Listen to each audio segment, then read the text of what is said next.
1835년에서 1919년까지 살았던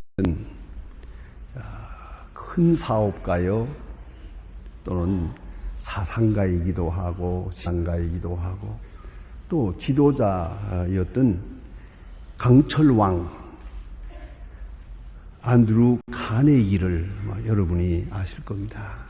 이분에 대한 책은 많이 나와 있으나 말입니다. 그분은 참으로 여러 면에서 유명한 분이십니다. 그러나 제 생각으로 가장 유명한 것은 자기 자신의 묘비명을 스스로 선택했다는 것입니다. 자기 무덤에 세울 묘비명을 자기가 써놓았습니다. 그 점에서 더 많은 사람에게 존경을 받는 그러한 인물입니다. 묘비명은 이렇습니다. 여기에 자기 자신보다 더 우스운 사람을 어떻게 다루어야 하는지를 아는 인간이 누워있다. 여기에 자기 자신보다 더 우수한 사람을 어떻게 다루어야 하는지를 아는 인간이 누워있다 라고 썼습니다. 의미심한 묘비명입니다. 그런 이 속에서 몇 가지를 우리에게 말합니다. 그것은 겸손입니다. 많은 사람을 그를 가르쳐서 천재라고 하고 지도자라고 하고 사업가라고 하고 성공한 사람이라고 그렇게 높이고 있지만은 그런 말합니다. 아니요. 자기의 성공은 많은 우수한 사람들, 자기보다도 훨씬 우수한 사람들이 협력해서 힘을 모아서 일을 할 수가 있었다 하는 고백이 그 속에 있고, 또 한 가지는 문제는 이들의 장점, 이들의 우수한 점을 내가 받아들여서 우수한 것을 극대화하도록, 우수한 자로 하여금 우수하게 일하도록 그들을 지도하는 방법을 내가 알고 있었다. 그것이 바로 나 자신이라고. 그래서 오늘 내가 있다고 말하고 있습니다. 여러분, 어차피 인간은 장단점, 강점과 약점을 다 가졌습니다. 아시는 대로 장점만 가진 사람은 없어요. 또 단점만 가진 사람도 없어요. 하나님께서는 골고루 다 주었어요. 자, 그런데 문제는 그 장점이라는 것이 어떤 때 이것이 둔갑을 하게 되면 단점이 되어버리기도 하고, 또 그 사람에게 주어진 그 악조건 혹은 단점이라고 하는 것, 약점이 오히려 큰 장점으로 이렇게 부각되기도 합니다. 여기서 우리가 생각해야 됩니다. 약한 사람들의 표본이라는 건 이렇습니다. 자기의 약점을 자기가 알고 거기에 집착하면서 이거를 줄이려고 혹은 단점을 없애려고, 약점을 없애려고 하는데 온 힘을 기울이고 한평생 노력을 하는데 그렇게 세월 다 갔어요. 그러는 동안에 자기에게 주어진 하나님께로부터 받은 큰 장점, 큰 은사 다 잃어버리게 되고 말아요. 다 땅에 묻어버리고 말아요. 이게 바로 어리석은 인간의 모습이에요. 그러면 강한 사람, 지혜로운 사람은 누구냐 하면 자기 자신을 알아요. 약점도 있고 또 강점도 있어요. 그런데 그는 자기에게 주어진 장점을 극대화해요. 장점을 소중히 여겨요. 그리고 장점을 살려가는 동안에 어느 사이에 그 단점을 다 극복하게 되어 간다는 것이죠. 이것이 좋은 사람의 삶입니다. 그렇다면 지도자는 누구냐? 지도자는 많은 사람들 속에 살면서 남의 약점이나 남의 단점은 보질 않아요. 특별히 자기 앞에 있는 사람의 장점만 보아요. 그의 능력과 훌륭한 점만 보아요. 그리고 그들로 하여금 자기 능력을 다할 수 있도록 분위기를 만들어요. 그렇게 띄워요. 그 장점을 이용해서 큰 힘을 모아서 큰 사업, 큰 역사를 이루게 된다. 이 사람이 지도자예요. 바바라 드 엔젤리스라고 하는 교수님 자신감이라고 하는 책을 쓴 것이 있습니다. 이것은 뉴욕 타임즈의 보고서대로 베스트셀러로 여러 해 동안 많은 사람에게 익혀진 아주 명망이 높은 책입니다. 자신감. 그 속에서 자신감이 뭐냐? 그런 이렇게 말합니다. 자신감과 자만심, 그건 다르다는 겁니다. 자신감과 자만심은 다르다. 자신감이란 뭐냐면 외면적인 성취와는 상관없고 결과가 불투명할지라도 내면적인 세계에 관심을 두고 거기에 과감하게 도전하는 용기가 있는 사람. 이게 자신감이요. 또 자신감은 처해 있는 환경과도 상관이 없어요. 지금 어떤 처지에 있느냐 아랑곳 없어요. 바른 목적에 따르면 그 목적이 필요로 하는 대로 온 마음과 정신을 다 기울여요. 환경과 관계없이 이 사람이 자신이 있는 사람이에요. 더 중요한 것은 과거의 실적에 매이지 않습니다. 이보다는 미래에 대한 비준에 마음을 두고 밀고 나가는 사람이에요. 되게 보면 과거에 뭐 좀 성공했다고 해서 거기에 매여버려요. 그래서 작은 과거의 성공이 큰 미래를 망치는 경우가 많아요. 그런 사람 많아요. 가끔 보면은요, 그 과거에 좀 차라리 실패하면 좋은 사람이 될 걸. 과거에 뭐 조그마한 거 좀 잘 됐다고 해서 여기에 연연하고 매이는 동안 소중한 현재와 미래가 다 망가지고 말아요. 그런 사람 참 많아요. 가만히 보면 그런 사람 특별히 많아요. 뭐 젊었을 때 뭐 인류대학 나왔다나 지금 몇십 년 되는데 아직도 그거 우려먹고 있어요. 내가 인류대학. 그러니 어쩌란 말이에요. 이게 왜 그래? 차라리 그분이 인류대학을 못 나왔더라면 사람 될 뻔했는데. 그런 아쉬움이 있어요. 작은 성공, 여기에 매일 동안에 큰 미래가 망가지는 거예요. 그런데 자신감이라는 것은 과거의 성공에 집착하지 않는다. 그래서 다시 한번, 그러면 자만심이라는 건 뭐냐? 과거에 매이는 것이에요.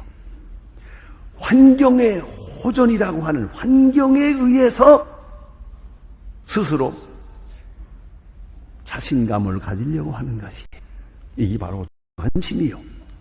또 하나는 결과에 연연하는 것이요. 어떤 결과가 왔다고 해서, 있을 거라고 해서, 그리고 용기를 내는 것, 이거는 아니에요. 우리가 생각해야 합니다. 그런데 오늘 본문에 보면 한 지도자의 고민이 있습니다. 심리학적으로 사람들이 가진 고민, 그 심연에는 죽을까 하는 죽음에 대한 공포, 또 하나는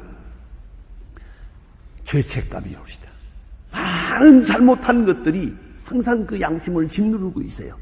이래서 두려움에 떤다고 심리학자들은 공통적으로 말을 합니다만은, 오늘 본문에 나타난 여호수아의 고민은 그런 게 아니에요. 한 지도자의 고민이에요. 그 마음속에 두려움과 고민이 있었습니다. 모세가 죽었습니다. 1인자 모세가 죽었습니다. 2인자인 여호수아가 1인자가 됐습니다.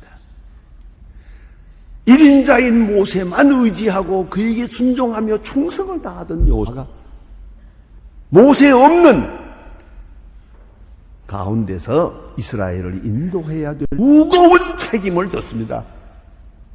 그는 너무 견딜 수가 없어서요. 모세는 죽었고 홀로 이 백성을 인도해야 하고 고독한 마음, 괴로워하고 있습니다. 그런가 하면 이스라엘의 무지와 그들의 완악함을 잘 아는 사람입니다. 40년 동안 이스라엘이 광야에서 어떻게 지냈는지를 여호수아는 잘 알고 있습니다. 모세가 산에 올라가서 하나님의 계시를 받는 동안 고기가 남지 못해서 이스라엘은 산 밑에서 금우상을 만들어 우상을 섬겼습니다. 그러면 가나안 정탐꾼의 보고를 받으면서 마음에 안 든다고 모세 죽이고 애굽으로 돌아가자고 고함을 지르고 난리를 피우는 그런 사람들이에요. 이스라엘 백성이 얼마나 못되게 노는 것을, 얼마나 타락하고 얼마나 완악하다고, 얼마나 목이 곧은 성인지를 잘 압니다. 40년 동안 경험했습니다. 이 때문에 우리가 고민하는 것을 보았습니다. 그런데 여호수아 이 나라가 어떻게 이 백성을 인도할 수 있다는 말입니까? 또 하나는 미지의 세계입니다. 가나안 칠족속이 가나안 땅은 잠깐 정탐꾼으로 이 땅을 다녀가는 있습니다만은 전혀 미지의 세계입니다. 정보가 없습니다. 자기네는 오합지졸이요, 이쪽은 군사가 있고 나라가 있습니다. 높은 성이 있습니다. 어떻게 이 성을, 이 나라를 점령해 들어갈 수 있다는 말입니까? 미의 세계입니다. 신앙이 없는 정탐꾼들이 한 말 것처럼 이 땅은 안악자손들이 사는 곳이요, 그 안악자손들 그 장대한 모습에 비올 때 자기들은 메뚜기 같더라고 했어요. 민수기 13장 33절에 보면 우리는 마치 메뚜기 같더라. 그러니 어떻게 메뚜기 같은 우리가 저 어마어마한 가나안 땅을 점령할 수 있단 말인가? 인간적으로는 사실 문자 그대로 환경은 제로선에서 출발합니다. 아무것도 없습니다. 인간적으로는 기대할 것이 아무것도 없습니다. 그러나 하나님은 여호수아에게 말씀하십니다. 너는 마음을 강하게 하라. 담대하게 하라. 내가 너와 함께한.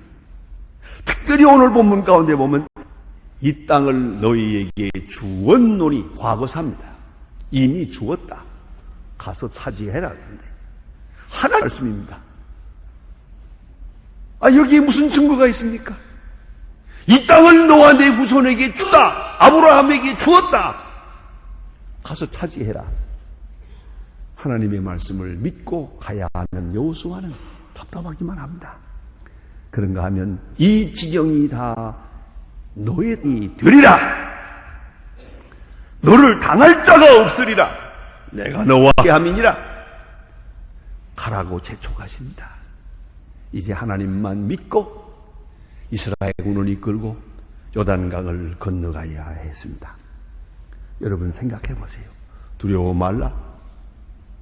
내가 너와 함께 합니다. 너는 할 수 있다. 너는 해야 한다. 이 내가 네게 주었노라. 여호수아에게 특별한 믿음이 필요했습니다. 아돌포 괴자다라고 하는 분, Loving Yourself for God's Sake라고 하는 유명한 책이 있습니다. 거기서 이렇게 말합니다. 하나님을 사랑한다는 것, 진정으로 하나님을 사랑하는 길은 하나님에서 자기 자신을 사랑하면서부터 출발하는 것이다. 하나님 안에 있는 나 자신을 소중히 여기면서부터 출발하는 것이다. 그래서 세 가지를 말하면, 첫째는 자신의 모습을 그대로 용납하라. 여러분, 자신을 볼 때 마음에 안 드는 거 많지요? 참 요새 같은 때는 키가 작다, 좀 더 컸으면 좋겠다 그래. 요새 젊은 사람들 너무 커가지고 나를 공격스럽게 만들어. 인사를 하는데 내가 어떻게 받아야 될지 모르겠어요. 나보다 다 크니까요. 자, 우리는 작습니다. 또 과거에 이러이러했습니다. 어쨌든 있는 모습 그를 용납해야 됩니다. 왜? 이것이 하나님이 내게 주신 축복이니까. 이 하나님이 내게 주신 기업이니까. 하나님이 내게 주신 은사예요. 자기 자신을 용납하고 숭히 여겨야 합니다. 자신의 과거와 화해해야 한다. 여러분, 억울한 과거가 있습니까? 나를 괴로운 사람이 있습니까? 그걸 잊어버리는 것만이 아니에요. 그와 화해하고, 아니 과거와 화해한다는 말, 과거로 인해서 오늘이 있거든요. 그런 거로 오늘이 있게 한 그분들에 대해서 고맙게 생각해야 한다 그 말이에요. 아시겠습니까? 고맙게 생각해야 돼요. 과거와 화해해야 됩니다. 만일에 과거에서 벗어나지 못하고 아직도 과거의 그 누구를 미워하고 그렇게 망가진 나무게 이렇게 산다면 그 사람은 함께 망가진 사람이에요. 그리지 말합니다. 식상회사 가운데 강용무 박사라고 있습니다. 참 유명한 분입니다. 미국 국무성에서 지금 일하고 있는데 교육학요, 박사요, 큰 일을 하시는 분입니다. 그는 중학교 다닐 때 축구부 맞아가지고 시력을 잃었습니다. 부모님도 갑자기 돌아가셨습니다. 동생 하나는 고아 보내고 동생 하나는 철물점에 보내고 그리고 혼자서 많은 고생을 합니다. 한 5년 동안을 이 눈을 떠보려고 하나님 앞에 기도하고 몸부림쳤습니다. 5년을 그렇게 보내고 시작했습니다. 이대로 사는 것이 하나님의 뜻이라고 생각하고 공부해서 연세대학에 들어가고 유학을 하고 교육학 박사가 되고 그랬습니다. 이제 그는 말합니다. 내가 받은 모든 축복은 내가 시각장애자가 됨으로써 온 것이다. 내가 시각장애자가 아니었다면 오늘의 나는 없다. 그뿐 아니라 내 아들이 의사가 된 것도 아버지가 앞을 못 보기 때문이다. 그런 거로 내가 받은 모든 축복은 내가 가장 어려운 겪음을 그것이 바로 오늘을 있게 한 것이다. 그런 거로 과거는 아름다운 것이요. 과거와 화해한 것입니다. 저는 북한에 갈 때마다 그걸 느낍니다. 그분들이 나를 인사할 때마다 그 말을 꼭 거론을 합니다. 제 목전에서 제 아버지가 총살을 당합니다. 참으로 괴로운 시간이었습니다. 그러나 여러분 잊지 마십시오. 그 일이 있었기 때문에 내가 목사가 됐고 죄송합니다마는 그러기 때문에 저는 새벽 기도하는 겁니다. 그렇기 때문에 나는 북한을 잊을 수가 없는 겁니다.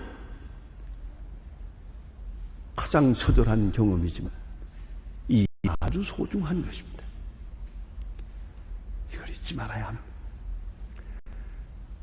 세상의 악처 중에 제일 유명한 악처가 역사적인 악처가 누군가 소크라테스의 마누라입니다. 아주 소문난 사람. 얼마나 못됐냐고요. 그거 뭐 다 일일이 말하지 맙시다. 어느 날 장관 뭘 가르친다고 하다가 저녁에 들어가는데 설거지 하다 말고 설거지 하던 더러운 물을 남편이 오다가 확 깨졌지. 그가 껄껄 웃으면서 천둥이 치더니 비가 오nu만. 그러니까 그 자들이 뭐라고 하더니 이거 뭐까지 그는 마누라 내보내고 마고 이혼하고 맙시다. 별소리 했지. 그러니까 소크라테스 껄껄 웃으면서 자네들은 나를 모르누만 그 마누라가 아니면 나 철학가가 됐겠나? 그 말은 맞는 말이에요. 여러분, 과거와 화해해야 합니다. 이루어야 미래가 있는 거예요. 이것이 신앙이라는 거예요. 또한 자신에게 책임을 부여해야 합니다. 많이 받았으니 많이 줘야죠. 은혜를 받았으니 갚아야죠. 여러분, 존재의 이유를 바로 알아야 합니다. 하나님의 은혜와 그 크신 사명 중에 내가 존재하는 겁니다. 내게 주신 사명이 있음으로 나는 존재합니다. 그것이 하나님의 사랑이에요. 모세는 40년을 지내고 이렇게 살았고 그 많은 경험을 눈으로 본 여호수아입니다. 이제 하나님 그에게 말씀하십니다. 담대하라, 강하고 담대하라, 내가 너와 함께 하느니라. 하나님의 적도 보지 마라. 이스라엘의 완악함도 머리에 두지 마라.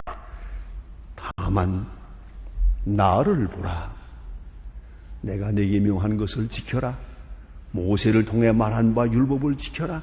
그 율법을 명상하고 묵상하라. 네 생각의 중심에 항상 하나님의 말씀이 있어야 한다. 오직 하나님만 생각하라. 그리고 하나님의 말씀을 다 지켜 행하라. 그리하면 무슨 일을 하든지 형통하리라. 이 발바닥으로 밟는 땅을 다 내가 네게 주었노라. 범사에 형통하리라고 말씀하십니다. 여러분 깊이 생각해야 합니다. 어느 유만의 글에 이런 말이 있습니다. 위대한 작곡가는 영감이 생겨서 일한 것이 아니고 하나님의 영광을 위하여 열심히 일하기 때문에 영감이 온 것이라고. 그리고 거론합니다. 베토벤, 모차르트, 바그너, 그리고 바하, 하이, 모든 유명한 음악가 오직 하나님의 영광을 위하여 열심히 일할 때 하나님이 그들에게 영감을 주었던 거예요.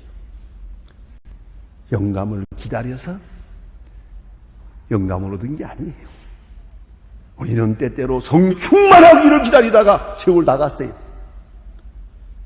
성경은 분명히 말합니다.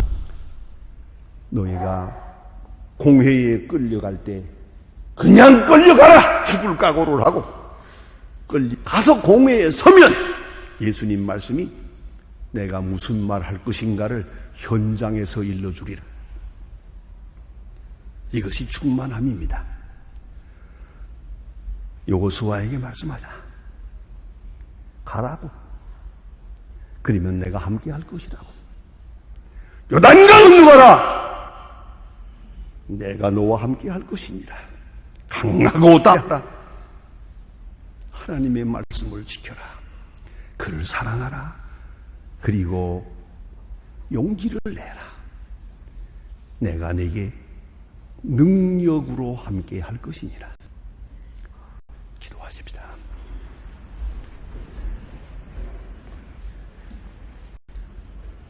하나님 아버지,